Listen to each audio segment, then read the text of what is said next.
Hello and welcome to NLG Talks. Yet another beautiful day here in Dubai. And Dean, thanks for joining us.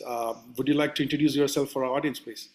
Well, it's a pleasure to be here today. I've watched, listened to your podcast before. Great information, and so my name is Dean Carroll, and I live about 40 minutes from New York City here in the USA.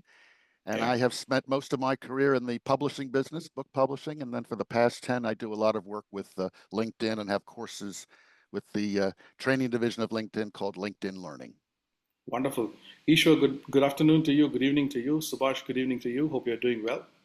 Good evening, Jason. Good Thank evening. you. Great, great. So we have a fantastic topic today for discussion, Dean. The top 20 skills for business success, and this would be very interesting for businesses, for business owners, those people who are getting into businesses, and also all organization professionals out there who are striving forward to know what are the top skills required for a success in business. So would you take us through to the top 20 skills, and then we'll continue the discussion from there.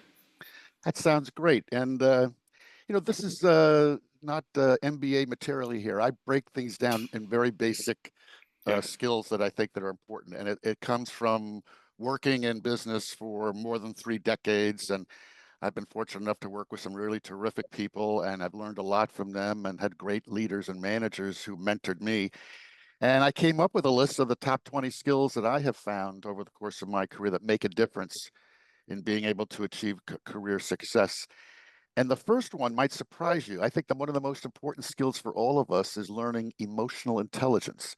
Mm. We've all heard of IQ, intelligence quotient, but emotional intelligence is the ability to work with others, to be understanding of others, listening well, and just showing care and empathy for others. So somebody who does that is good not only in sales and in marketing, but in project management, anybody who is working with another customer or client. So emotional intelligence, I think, is the number one skill. The second one is being curious, asking good questions. Very You know, I, important. Yeah. my background is in sales, where most salespeople talk too much, and Mm. we ask a question, and before we even let the person finish, we're already jumping onto the next topic. Well, Mm. good business people ask questions, and then they sit back and listen.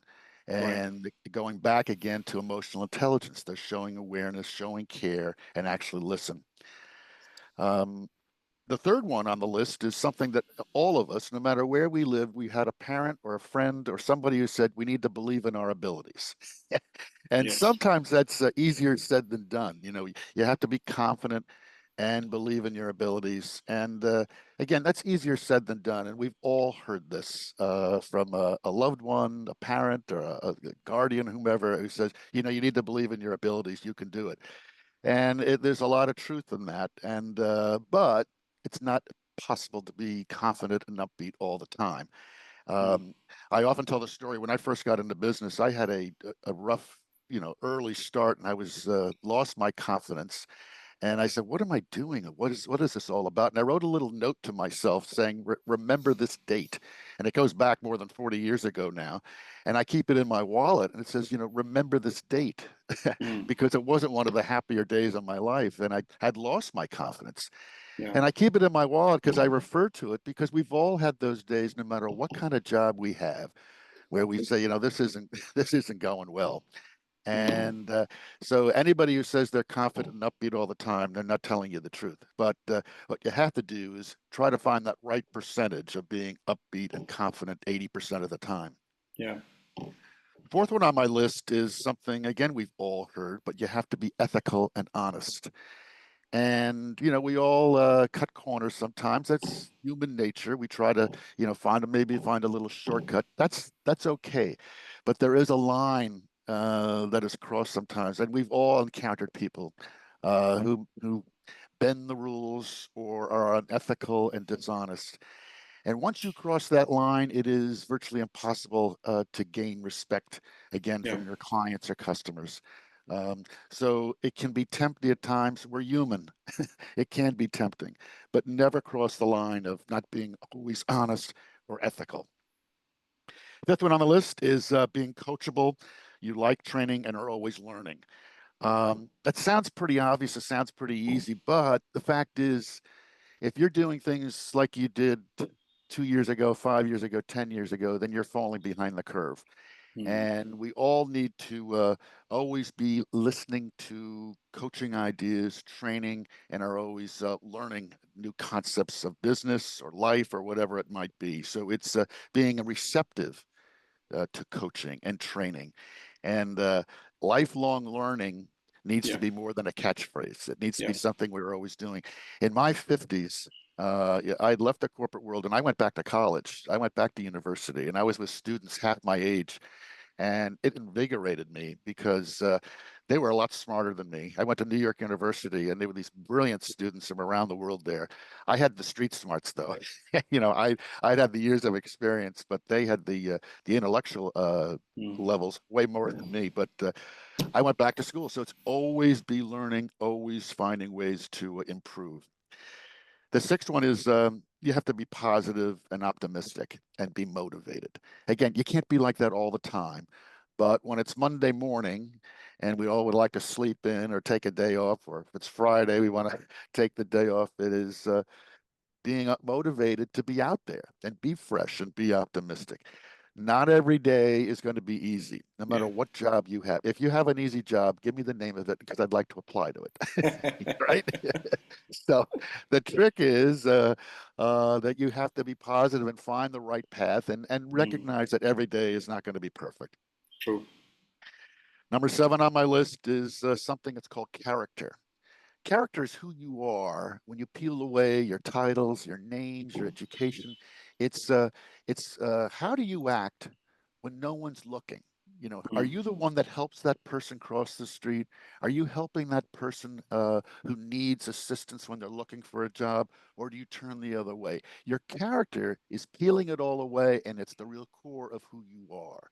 And I think that's really important. And our character can never be in doubt.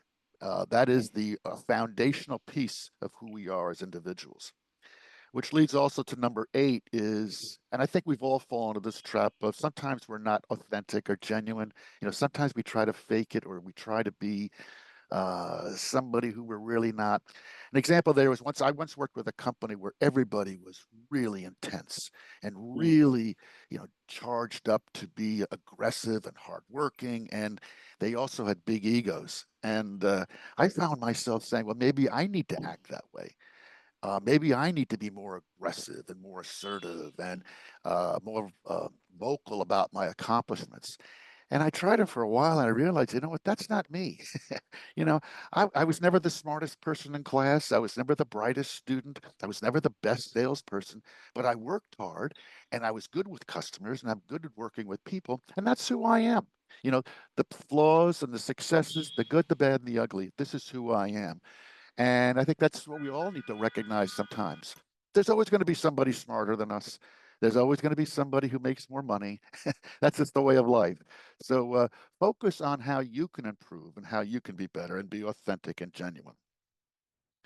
We all have a lot of things on our plate. We all have a lot of things that we want to do, which leads to number 9 is how you prioritize all of that and keep things focused. I know for me, I can't have a list of 10 action items or to-do list of 20 things that I want to accomplish. For me, it's I have to prioritize and keep things focused. So I give the guidance of what are the 3 things you want to accomplish today and this week. So for me today, it's Sunday here in the New York area. I know the priority for me is we're all talking this morning or this evening for you. That's my priority. I have some projects I want to do this afternoon. I don't have a list of 20 things. I have the 3 things I want to focus on. And what do I want to focus on for the upcoming week? Number 10 is honoring commitments. So I said I was going to be here with you this evening and talking about this topic. I'm honoring that commitment. It would have been unprofessional of me if I had emailed you yesterday and said, Jason, you know what? I can't make it. Forget it. I'm tired. I want to sleep in. If you say you're going to do something with a customer or a client, whether it's in the supply chain area, whether it's in the learning area, or whether it's in sales or marketing, project management, whatever it may be, you have to honor that commitment. And if Yeah. you can't honor it, you got to be open and honest about it early on, saying, you know what, I may not be able to fulfill my commitment. The longer you wait and tell somebody you can't honor a commitment, the deeper hole you dig and it becomes a problem. So honoring your commitments. And if you say you're going to follow up with somebody with a proposal or a project, you need to follow up. We met because of networking. And that's number 11 on my list. The word networking makes people cringe because we all have visions. We've all been at that conference or a meeting where we have a little name tag that says, hi, I'm Jason, or hi, I'm Dean, and it's called a networking break, and you have to meet people. Oh, Yeah. we all cringe at that. But the reason why we're here today is because we've networked, we've met, we met on LinkedIn.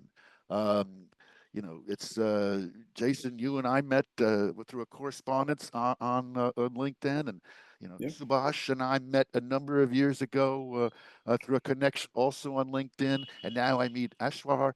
This is how you stay in touch with people and you communicate. We're from around the world, Right. and it's networking is so important, and which leads to number 12. Once you network, it's communicating and collaborating. It's working together. That's a skill that I think is so important. The collaboration is something where in many companies we are in silos.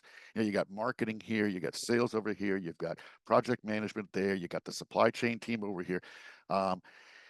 It's 2024. We have to be working together. Sales, marketing, finance, administration, the operations teams have to work in sync.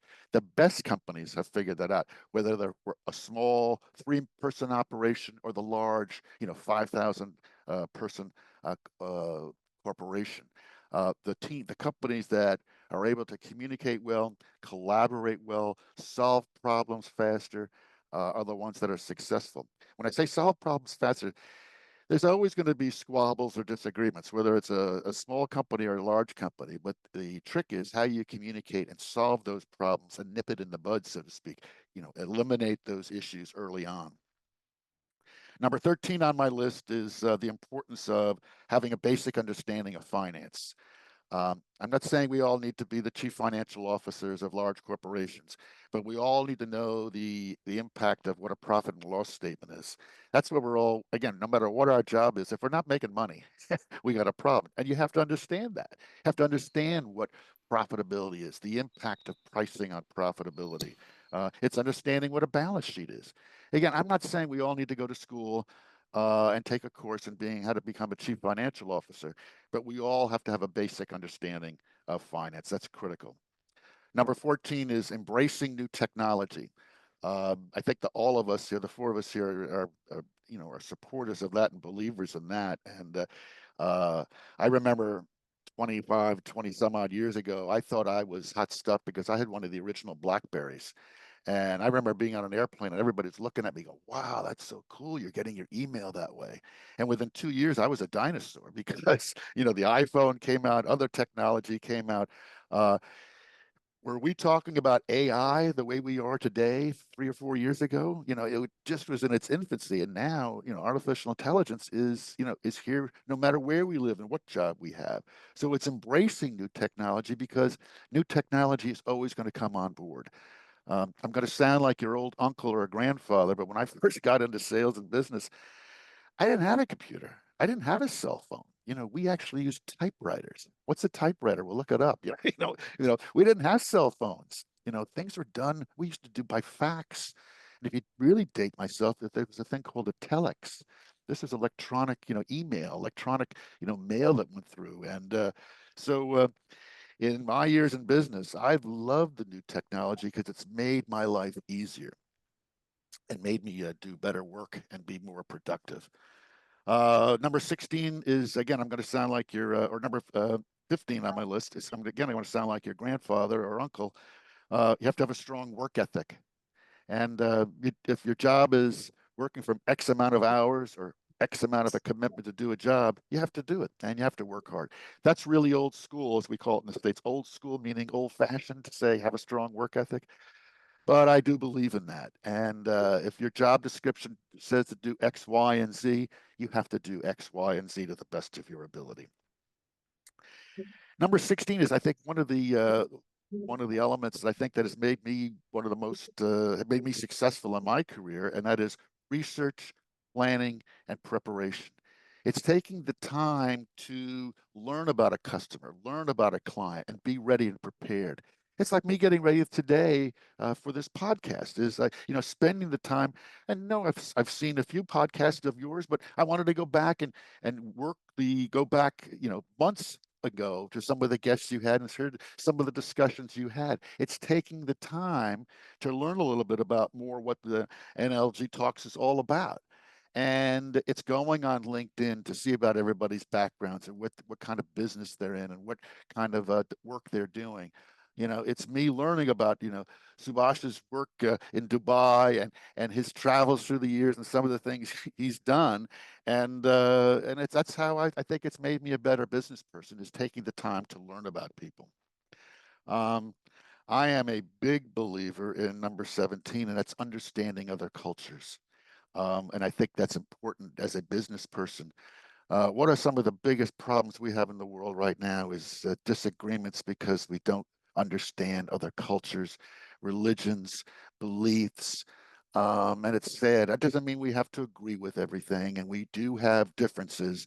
But a lot of the problems in the world right now is because people just don't understand, or they don't take the time to understand, or they don't want to understand.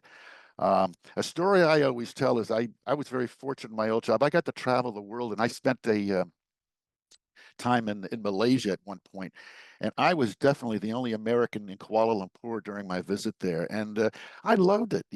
It was I was in the minority, and to see cultures and people from the Middle East, people from India, people from Japan who had gone to Kuala Lumpur for vacation, who were there in that beautiful capital city, and I just thought this was a great thing, and I got to learn and talk with people who were not from the U.S., which was terrific.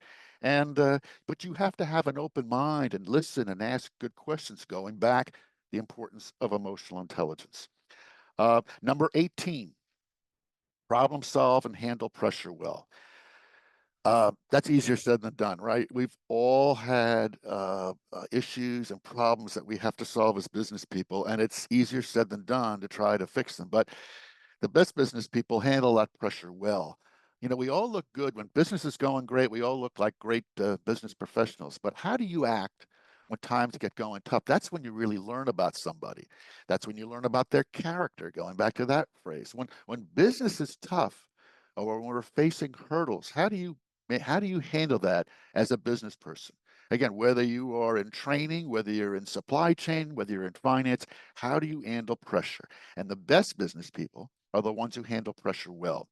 Doesn't mean you're not impacted by it, but you handle it well. You don't panic, and you don't make others panic, and you don't treat other people poorly in difficult times. Number 19 is one that took me a long time to learn, and it's okay to ask for assistance.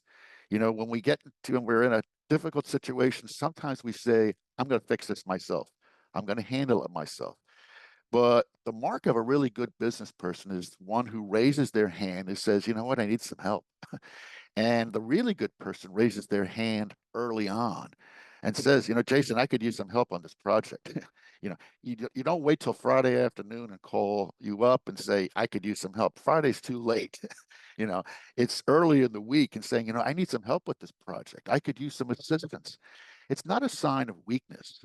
It's actually a sign of strength to say, I could use some assistance on a project. And so that's where that takes some time to learn, because we all want to try to fix it ourselves, or we're afraid that somebody's going to say, oh, Dean can't do it himself. He needs help. It's better to be able to say, I could use the assistance to help solve a problem, or to close a sale, or to make a project a presentation to a customer, asking for that help. The last one is one that we all have to face, and that is accepting that change will happen. Every time we think things are stable, right, there's always going to be change. So you have to be resilient. Change happens. It's just like technology is going to change, the business is going to change, politics are going to change. Something is going to happen that impacts our jobs. And again, looking back over each of your careers, something has happened that has impacted, your performance. So how do you handle that? Accepting that change. which comes me to the foundation of all of this, and that is that the importance of our reputation, our credibility, our integrity, and character. Those are the four pillars of my top 20 list of what is the most important are the most important business skills. You can add to them, you can take a few off, but of those top 20, I think these are all important for all of us to work on again throughout our careers. So that's my top 20 list. That's a quick summary of all of that. So what are your thoughts? Amazing. I mean, these are the top 20 skills for any business to prosper. I mean, it's not about just business. It's about doing something new or just ongoing things. I mean, in your life, if you prioritize these things, amazing 20 skills you have given to our audience today.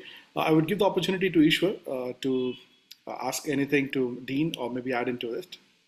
Yeah, thank you so much, Jason. I think Dean has covered extensively and balancing out both the business side of it and also added the aura of the personal touch and highlighting the value system, touching upon the ethical values and the ethical things. And besides that, and also most importantly, what I believe is uh, change is constant and constant is change.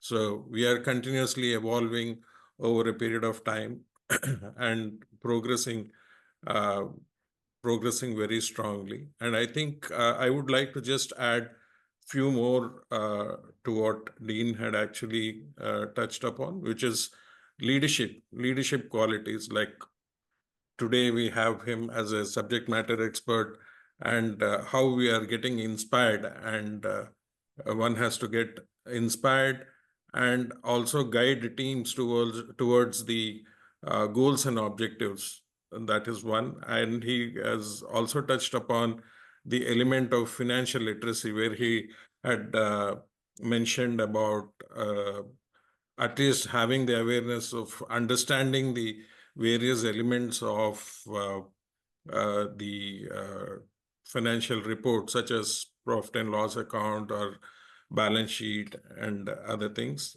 So understanding of the financial statements and budgeting, that is a very important and a critical skill. And strategic thinking, I think strategic thinking also is one of a key attribute for the business success, which would be planning for long term and anticipating the kind of challenges. And beautifully, I think he had touched upon the time management element and how I will couple the time management along with the communication aspect, which is prioritizing your tasks and how to maximize your product, your efficiency, and how to communicate, and also patiently listen to others. I think those two are really a key attributes for becoming a successful uh, businessman, or it's a most important attribute. And problem solving, I think though we have various tools and various new technologies that are coming in with AI and other things, but identifying issues and finding out effective solutions, I think problem solving is one other element. And negotiation, how to negotiate, how to, I think he also touched in a different, under different heading or a caption, but then negotiation is also an important skill, where you will have to you will undergo various kind of scenarios where you'll have to mutually ensure that you benefit with those kind of agreements. And I cannot disagree the networking element which I touched upon and which we strongly Yeah. believe, which is building and maintaining professional relationships and marketing knowledge. You need to understand what are the market trends, what are the consumer behavior, sales skills, persuading your customers in closing the deals, Yeah. and data analysis, interpreting data, because the future of the world is progressing towards data, to look into the different kind of patterns where one can identify and recognize to take decisions. We had touched upon curiosity, and I would like to add one more to the curiosity, which is creativity, thinking Yeah. outside the box to have innovative and solutions, intriguing solutions. And most importantly, today the entire world is driven through customer service. So customer service is very, very important for a business success, and providing exceptional support that will help you to build your brand loyalty or build your brand. Then tech savviness is one more attribute which I would touch upon, is how you have to, it is not always necessary that you will have to go with a fancied brand or a brand which has got the technology. You can go with any kind of technology which can meet your business needs or your business processes to improve upon and to communicate upon. So tech savviness is again very important. And risk management. How do you identify the kind of risks which are evolving? Because today we are able to see that entire globe is in a volatile kind of a scenario or a volatile situation. So how to identify as a business, it becomes a very important attribute for the success of the business, how to identify the risk and how are you going to mitigate the potential risk. So risk management, I think, is important element in your business success. And the most important thing is the people element or the team building effort.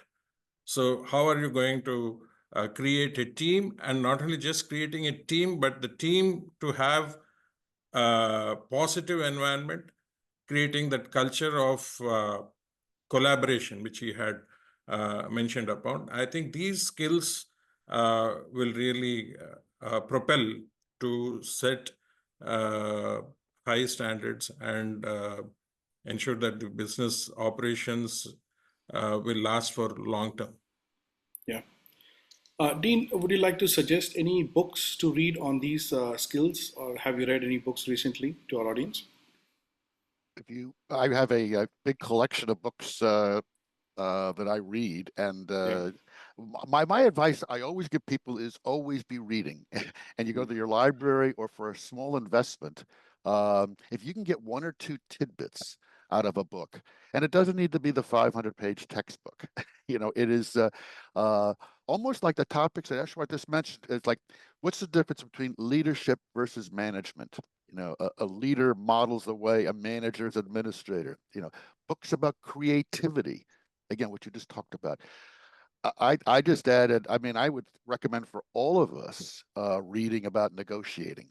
And you just raise that item, and it's something that when I first got into business, I was horrible at, because I was so anxious to move forward, and I was didn't want confrontation, so I would just say yes. So reading about negotiating, customer service and support, reading about how you work with customers and how you can support them better. You made an excellent point about data analysis. There are a lot of books now on how you analyze data, and some of them can get really in depth. So I would recommend, you get the entry-level book on how do you analyze your business, how to analyze data. Risk management, reading about risk management is also something that is, no matter what type of business you're in, is going to be essential to do. Then there are a lot of books on team building. One of the books I always would recommend is Patrick Lencioni's 5 Dysfunctions of a Team. And that's a book often used in seminars and programs. It's available in Kindle, in electronic form, also in print form. So Lencioni's books, but don't worry about the specific book. Try just to read any book on all of these topics, and if you get 2 tidbits, it's worth your investment. Just read, yeah. So Subhash, I just wanted to ask you also, how did you feel about today's session? It's very great to listen, Dean, especially he has his own philosophies, his own, approaching the basics. Actually, he written a book, is a wonderful book. I think this is answer for your question, Mastering the Basics, which is written by him. It's available on I Amazon? think, yes, available on Amazon.